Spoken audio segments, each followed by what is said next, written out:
Selamat pagi Bapak Ibu Saudara-saudari. Jumpa lagi dalam ruang Oase Kehidupan edisi Rabu 26 April 2023. Dalam tema permenungan kita hari ini, Yesus memenuhi janjinya di tengah tugas kerasulan kita. Janji Yesus berbuah dalam kehidupan kita. Kita bercermin dalam pengalaman Rasul Filipus dalam karya kerasulannya di Samaria pada hari ini. Filipus memberitakan Injil dan menyembuhkan banyak orang sakit. Ia mengusir roh-roh jahat keluar dari banyak orang. Ia menyembuhkan orang lumpuh dan orang timpang. Oleh karena itu, banyak orang di Samaria dengan sebulat hati menerima pemberitaan Filipus. Bapak, Ibu, Saudara-saudari yang terkasih, Yesus benar-benar memenuhi janjinya. Ketika kita melaksanakan tugas kerasulan, ketika kita memberitakan Injil itu yang menyentuh kehidupan dan kebutuhan nyata orang-orang di sekitar kita. Karya kerasulan kita merupakan medan perutusan di mana Yesus meneguhkan pemberitaan dan karya kerasulan kita dengan janji-janjinya. Kita mengapresiasi karya kerasulan Serikat Gereja Santa Ana Legio Maria Conferia, dan tentu juga harapan kita orang-orang muda kita. Karya kerasulan dengan mengunjungi orang-orang sakit, melayani orang-orang sakit, mendoakan mereka di rumah-rumah. Dalam setiap perjumpaan itu, kita percaya bahwa Yesus hadir melalui kehadiran kita untuk meneguhkan, untuk membawa damai sejahtera bagi semua orang yang kita layani, orang-orang sakit yang kita jumpai di rumah-rumah mereka, yang kita doakan. Tentu pengalaman yang sama, kunjungan para pastor ke rumah-rumah untuk pelayanan komuni kudus bagi orang sakit merupakan hal yang sangat istimewa, karena perjumpaan seorang gembala dengan umat gembalaannya adalah sebuah perjumpaan yang membawa berkat, di mana Yesus sendiri hadir dan menyentuh kebutuhan hidup orang-orang sakit melalui pelayanan kita. Banyak orang sakit menunggu kedatangan Sang Gembala di rumah-rumah mereka. Mereka rindu akan berkat dan doa-doa dari Sang Gembala.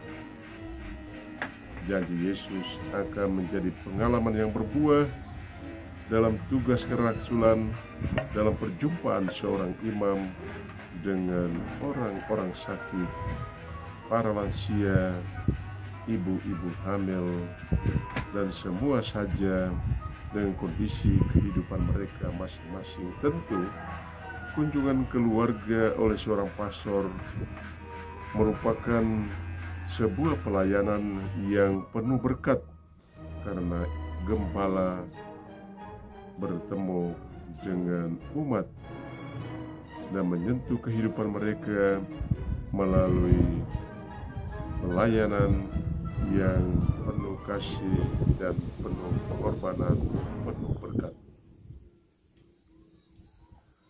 Bapak, Ibu, saudara-saudari yang terkasih,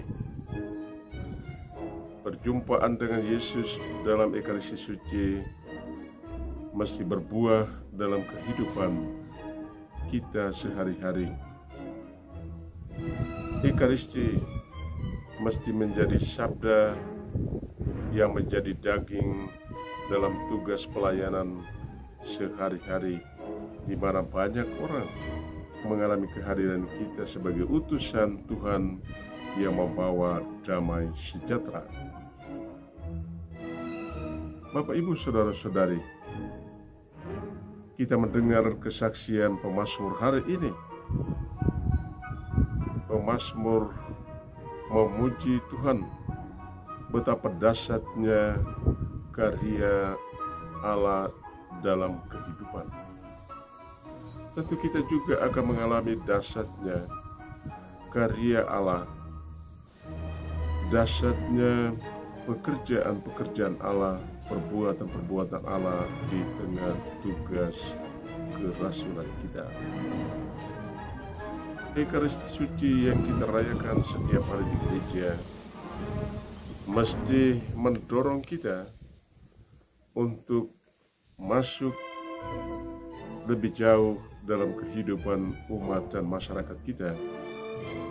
Di sana kita mengalami karya-karya Allah yang dahsyat melalui berbagai macam perjumpaan kita dengan umat di tempat-tempat di mana mereka bekerja, di rumah-rumah mereka, di pasar, dan di mana saja di mana kita jumpai, dan perjumpaan-perjumpaan itu akan mendatangkan berkat yang berlimpah.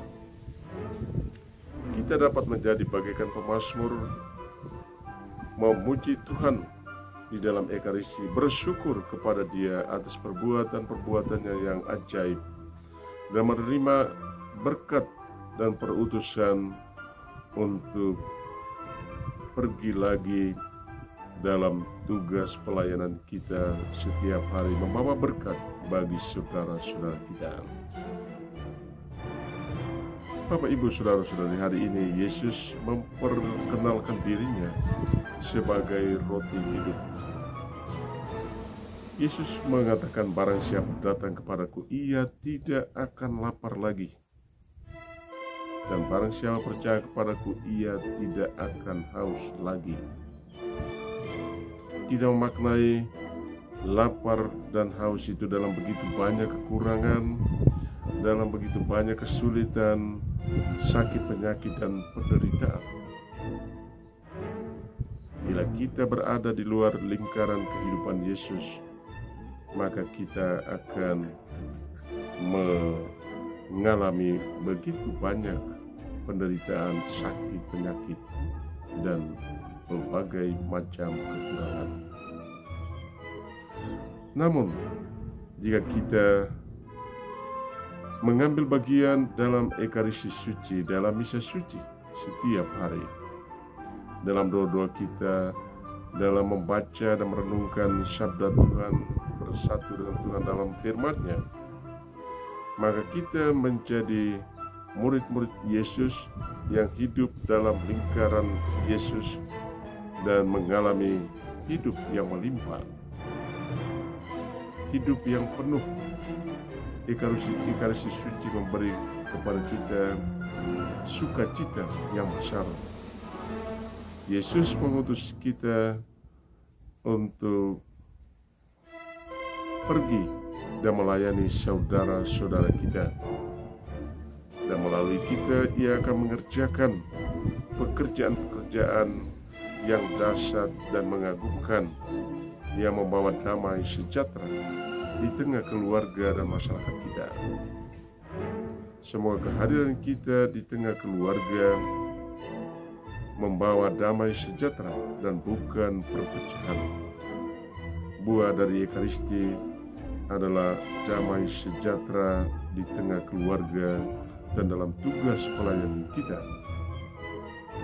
Semoga Ekaristi Suci yang setiap hari kita rayakan, atau semoga bacaan rohani dari firman Allah yang kita baca, kita renungkan dan kita doakan menyentuh hati kita, dan dengan demikian kita menjadi murid-murid Yesus. Sabda itu harus berbuah dalam kehidupan yang nyata, membawa damai sejahtera di tengah tugas. Tentu jika tidak ada misa suci, kita wajib membaca dan merenungkan sabda Tuhan, bersatu dengan Dia, dan siap menerima tugas perutusan untuk membawa damai sejahtera melayani saudara-saudara kita. Selamat pagi Bapak Ibu Saudara-saudari. Semoga kita mengalami Tuhan Yesus memenuhi janjinya di tengah tugas pelayanan kita. Semoga saya menemui Bapak Ibu Saudara-saudari dalam keadaan sehat. Semoga Tuhan menjamah yang sedang sakit, melindungi saudara-saudara yang sedang dalam perjalanan agar sampai di tempat kerja, sampai di tempat tujuan dengan selamat. Salam Oase Kehidupan. Kita berjumpa lagi dalam edisi 27 April yang akan datang. Selamat pagi, selamat bekerja.